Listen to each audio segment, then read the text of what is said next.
আজকে তোমাদের সাথে শেয়ার করব কিভাবে একদম পাতলা একটা হেয়ারের মধ্যে আমরা ভীষণ সুন্দর আউটকার্স হেয়ারস্টাইল করতে পারি। সবার প্রথমে আমাদের যেটা লাগবে সেটা হচ্ছে একটা হেয়ার এক্সটেনশন। আমার কাছে একটা বেশ পুরনো হাইলাইটেড হেয়ার এক্সটেনশন ছিল, সেটা দিয়ে আজকে আমি ওদেরকে কাজটা করে দেখাবো। প্রথমেই আমি ইয়ার টু ইয়ার পার্টিশন নিয়ে নিয়েছি। তারপর আমি বাকি যে হেয়ারটা ছিল সেটাকে একটা বেনুনি করে একদম ক্লিপ দিয়ে আটকে দিলাম।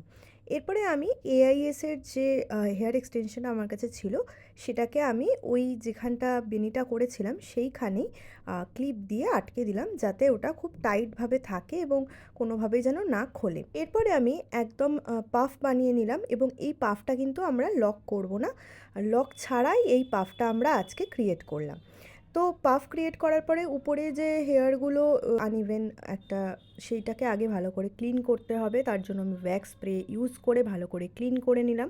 দেন পিছনে যে হেয়ার পোর্শনটা ছিল সেটাকে কার্লস করে নিলাম এবং ফ্রন্টের হেয়ারটাকেও পার্ট বাই পার্ট করে নিয়ে কার্লার মেশিনের দিয়ে কিন্তু আমি কার্ল করে নিলাম। সেমভাবে কিন্তু আমি অপোজিট পোর্শনেও একই পদ্ধতিতে কিন্তু প্রত্যেকটা হেয়ার আমি কার্ল করে নিলাম।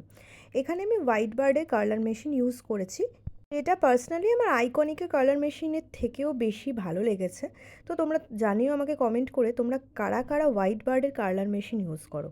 হেয়ারটাকে একদম নিট অ্যান্ড ক্লিন করে রেডি করার জন্য কিন্তু আমাদের ওয়্যাক্স স্প্রেটা ভীষণই ইম্পর্টেন্ট একটা প্রোডাক্ট।